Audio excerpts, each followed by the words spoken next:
하나님 여호와께서 자기 이름을 두시려고 택하신 곳이 내게서 멀거든 내가 내게 명령한 대로 너는 여호와께서 주신 소와 양을 잡아 내 각성에서 내가 마음에 원하는 모든 것을 먹되 정한 자나 부정한 자를 막론하고 노루나 사슴을 먹는 것 같이 먹을 수 있거니와 다만 크게 삼가서 그 피는 먹지 말라.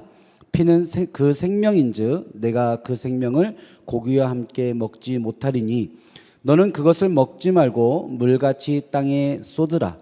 너는 피를 먹지 말라. 내가 이같이 여호와께서 의롭게 여기시는 일을 행하면 너와 내 후손이 복을 누리리라. 오직 내 성물과 서원물을 여호와께서 택하신 곳으로 가지고 가라. 아멘.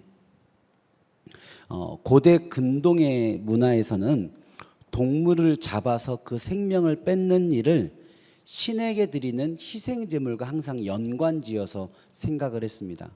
동물을 죽여서 그 생명을 뺏을 때는 내가 믿고 있는 그 신에게 드리는 제사와 언제나 연관되어져 있어야만 그 일을 할 수 있었던 것이죠. 아마 생명을 죽이는 것에 관한 두려움이 있었기 때문에 그렇지 않았나 싶습니다. 이스라엘 사람들의 법도 예외는 아니었습니다. 광야에서 오늘 우리가 신명기 말씀 가운데서 모세가 이제 가나안 땅에 들어가기 전에 이스라엘 사람들에게 하는 율법의 말씀들을 듣고 있는데 사실 이 광야 안에서 하나님께서 이스라엘 사람들에게 주었던 말씀에서도 이스라엘 사람들이 먹기 위해서 동물을 죽이는 일을 금했습니다. 더 정확하게 얘기하면 먹기 위해서 동물을 죽일 때는 먼저 그 동물을 하나님의 성막으로 가져가서 그 동물을 하나님께 먼저 드리고 그 다음에 제사를 드리고 그 다음에 그 고기를 먹을 수 있도록 허락이 됐어요. 그 외에는 결코 동물을 죽일 수도 없고 죽어있는 동물을 먹어서도 안 됩니다. 그것이 바로 이스라엘의 율법이었어요. 레위기 17장 3절에서 4절에 보면 이 말씀이 나와져 있는데 이렇게 되어 있습니다. 제가 읽어볼게요. 이스라엘 집의 모든 사람이 소나 어린 양이나 염소를 진영 안에서 잡든지 진영 밖에서 잡든지 먼저 회막문으로 끌고 가서 성전이죠, 성막이죠. 회막문으로 끌고 가서 여호와의 성막 앞에서 여호와께 예물로 드리지 아니하는 자는 피 흘린 자로 여길 것이라. 그가 피를 흘렸은즉 자기 백성 중에서 끊어지리라. 아멘. 얼마나 이게 무시무시한 말씀입니까? 먼저 이것이 먹기 위해서 키우는 소든지 양이든지 염소든지 상관없이 그것을 죽이기 위해서는 먼저 성전 안에 들어가서 하나님께 희생제물로 드려야지만 그 고기를 먹을 수가 있다. 그렇지 않으면 무고하게 피를 흘린 것이 되어져서 너도 죽을 수 있다. 이게 고기 한 점 먹자고 생명 걸고 먹게 되는 그런 상황이지 않습니까? 근데 오늘 모세는 이 이스라엘 사람들에게 광야에서 주었던 이 율법을 오늘 변형시키고 있는 거죠. 뭐라고 얘기하냐면 오늘 말씀 21절에 보니까 너희들의 진영에서 마음껏 먹어라라고 얘기하는 겁니다. 마음껏 잡아서 먹어라. 그렇게 깐깐하게 생각하지 말고 어렵게 생각하지 말고 내가 내게 명령한 대로 너에게 주신 소나 양을 내 성에서 내 마음에 원하는 대로 먹어라. 모든 사람이 먹을 수 있다. 노루나 사슴 다 먹어라. 그렇게 이야기를 하는 겁니다. 왜 그럴까요? 이유가 뭡니까? 오늘 말씀 21절에 보니까 그렇게 되어 있어요. 여호와께서 자기 이름을 두시려고 택하신 곳이 내게서 멀거든. 이유가 뭐라고요? 멀어서. 전에 우리가 어제 나왔던 말씀에서도 하나님께서 하나님께 제사를 드리려면은 아무 데서나 드리면 안 되거든요. 하나님의 임재가 있는 하나님의 거하신 곳을 찾아 나아가서라고 어제 얘기했잖아요. 하나님의 성막이 어느 곳에 있는지 네가 알아보고 찾아봐서 그곳까지 아무리 멀어도 가야 되는 것이 하나님께 드려지는 예배거든요. 제사거든요. 그런데 문제는 고기 먹기 위해서 그 먼 길을 갈 수 없잖아요. 얼마나 멀면은 그러면은 안 가고 여기서 잡아도 되는가? 정확한 것은 없지만 그 이스라엘 사람들 가운데 내려오는 그 유대인의 전통에 따르면 한 3일을 넘어가면 멀다라고 생각을 했어요. 걸어서 3일 정도 이상 가면 그건 좀 멀다. 그러면은 가서 잡지 않고 여기서 잡아 먹어도 된다. 그렇게 했다라는 그런 기록들이 있습니다. 어쨌든지 간에 멀어서 안 된다. 그냥 고기 먹자고 그 며칠 길을 멀리 가서 단부터 부엘세바까지 생각하면 그 가운데가 성막이라고 생각하면 걸어서 10일 길을 갈 수도 있는데 그곳에 가서 고기를 잡고 다시 와서 가족들과 나눠 먹는다는 것은 상식적으로 불가능한 일이지 않습니까? 그렇기 때문에 내가 고기를 먹고자 할 때 그 동물을 잡아야 죽여야 먹을 수 있을 텐데 네 집이 멀거든 성막과 멀거든 그냥 하나님께 와서 드리지 않아도 된다. 그냥 잡아 먹어라 라고 얘기하는 거죠. 여러분 이 이야기는 생각해 보면 너무나 상식적인 이야기 아닙니까? 우리가 방금 전에도 얘기했지만 고기 한 점 먹자고 며칠 길을 가는 것이 그것이 상식이라고 얘기할 수는 없잖아요. 저는 신앙은 상식 안에 있는 것이다 라는 생각이 듭니다. 가끔씩 우리가 종교적인 것들을 특별히 하나님을 믿는 것을 너무나 비상식적인 것 하나님께서 말씀하시면 그것이 비상식적인 것이어도 무조건 따라야 하는 것들이 어쩌면 신앙의 어떤 종교적인 율법의 특징이라고 생각할 수 있고 그러한 종교들이 세상에 얼마나 많습니까? 그러나 오히려 기독교는 굉장히 저는 상식적인 종교다라는 그런 생각들을 많이 가져요.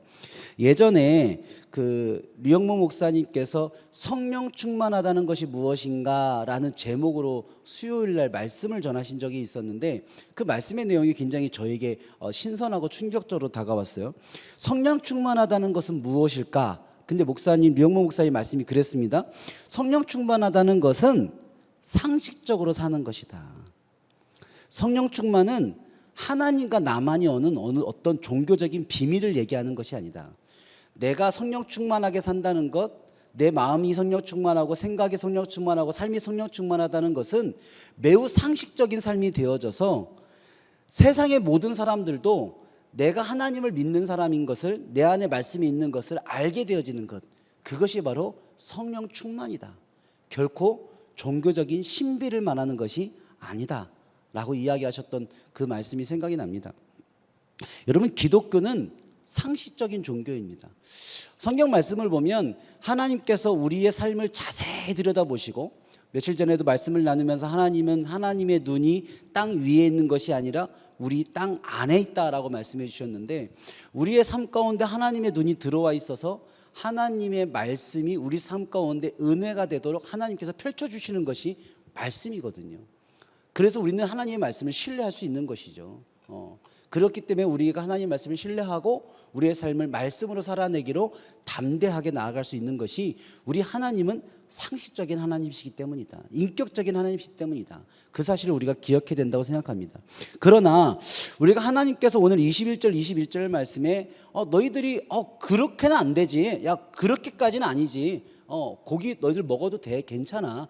야, 광야에서 지냈을 때나 너희들 진영 안에 성막이 있을 때나 이제 단에서부터 브엘세바까지 가나안 땅에 들어가서 그 지경이 넓어졌을 때나 어떻게 똑같은 말씀으로 적용이 되겠니? 어떻게 똑같은 율법으로 적용되겠니? 어떻게 그 시대와 이 시대가 똑같아질 수 있겠니? 너희 부모님 때와 지금이 똑같아질 수 있겠니? 괜찮아. 자유롭게 해. 라고 말씀해 주시는 것 같은데 23절에 보니까 무슨 말씀으로 시작되냐면 다만이라는 말씀이 또 나오는 거예요. 저는 이게 또 기독교다라는 생각이 듭니다. 이게 또 말씀이다라는 그런 은혜를 받았습니다. 이 다만이라고 쓰여진 단어는 오늘 말씀에서 라크라는 단어입니다. 라크. 원어적인 뜻은 오직입니다. 다 해도 돼. 자유롭게 해도 돼. 그런데 이건 안 돼. 오직 이건 지켜야 돼. 다만 이건 지켜야 돼. 우리가 생각하는 생각과 삶과 행동에 하나님께서 언제나 한계를 주시는 분이십니다. 그 하나님을 우리가 생각해야 된다는 거예요. 뭐든지 마음껏 다 하는 것이 자유가 아니잖아요. 모든 것이 마음껏 우리 생각대로 다 펼칠 수 있는 것 그것이 인권을 얘기하는 게 아니지 않습니까? 요즘 세상을 보면 자유를 얘기하고 인권을 얘기하는데 거기에 한계가 없어요. 이 라크가 없는 겁니다. 여러분 동성애든 여러 가지 세상 가운데 인권적인 문제든 그것들에 관한 문제가 어디서부터 시작됩니까? 이 라크에서부터 시작이 되는 거예요. 하나님께서 우리를 사랑하시니 우리에게 권한을 주셨으니 자유를 주셨으니 우리가 생각하는 대로 살자 그거죠. 우리가 좋아하는 대로 살자 그거죠. 근데 하나님께서는 그것만 말씀하신 게 아니거든요. 언제나 하나님께서 우리의 삶 가운데 한가운데 친절하게 상식적으로 말씀하시지만 그 안에서 언제나 라크가 있다는 사실을 기억해야 됩니다. 다만 그런데 이거는 그런데 여기까지는 그게 바로 라크이죠. 자유는 한계가 있습니다. 최소한이 있죠. 그것이 진정한 자유입니다. 책임이 없는 자유가 방종이라고 우리가 학교에서 배웠듯이 우리에게 하나님께서 복음의 자유를 주실 때도 그 복음의 자유 안에서 마음껏 살아가도 되지만 그러함에도 꼭 지켜야 할 것을 하나님이 주셨어요. 그 라크를 잃어버리면 안 됩니다. 여러분, 신앙은 이 라크를 잘 지켜야 돼요. 이 다만을 잘 지켜야 됩니다. 이 세상의 모든 삶에서 문제와 신앙의 문제는요, 대부분 이 라크를 지키지 못해서 그렇습니다. 자유에서 생기는 문제가 아니라 이 라크를 지키지 못해서 생기는 문제들이 우리 삶과 신앙의 대부분의 문제라는 거죠. 신앙생활에서 우리가 꼭 지켜야 될 어떤 라크들이 있겠습니까? 오늘 하루 우리가 하나님께서 주신 이 복음의 자유 안에서 자유롭게 살아가는데, 말씀 안에서 자유를 누리는데, 십자가의 복음 안에서 자유를 누릴 텐데, 그러함에도 우리가 지켜야 될 라크, 그 다만이 무엇이 있겠습니까? 우리에게 마음껏 시간을 사용할 수 있는 자유를 주셨어요. 그런데 그 시간에도 라크가 있습니다. 하나님께서 우리에게 말씀하신 예배, 하루의 시간을 떼어놓는 기도, 그것은 라크입니다. 네 하루를 마음껏 살아. 만나고 싶은 사람 만나. 하고 싶은 거 해. 그런데 나에게 드려지는 그 시간 지켜야죠.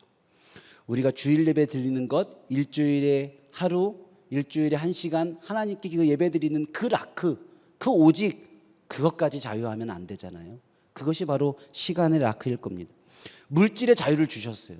하나님께서 우리에게 물질을 부어주시고 은혜를 주시고 그 물질을 마음껏 사용하게 주셨습니다. 사고 싶은 거 사고 먹고 싶은 거 먹고 괜찮습니다. 누리고 싶은 거 누려도 됩니다. 그런데 하나님께서 물질의 라크 주셨어요. 그것이 무엇이겠습니까? 11조겠죠. 하나님 앞에 드려질 당연한 하나님의 것, 그것까지 자유하면 안 되는 거죠. 그것이 믿음과 신앙이라는 것 아닙니까? 하나님께서 우리에게 생각과 결정의 자유 주셨어요.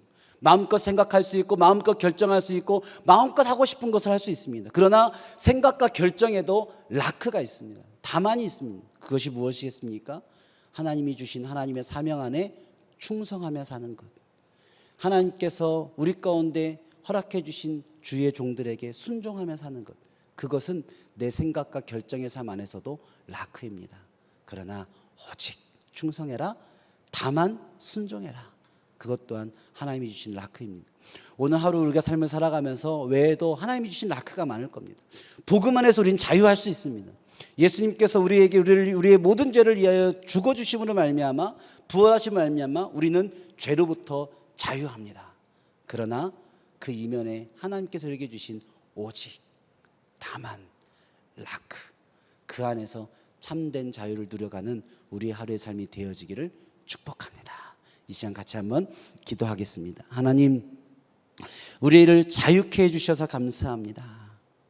하나님, 우리 하나님, 인격적인 하나님, 우리를 기억하시고 우리를 돌보시고 우리를 하나님의 말씀의 상식 안에서 이끄시는 하나님, 그 하나님을 신뢰합니다. 하나님, 우리 하루의 삶 가운데 시간의 자유를 주셨습니다. 물질의 자유를 주셨습니다.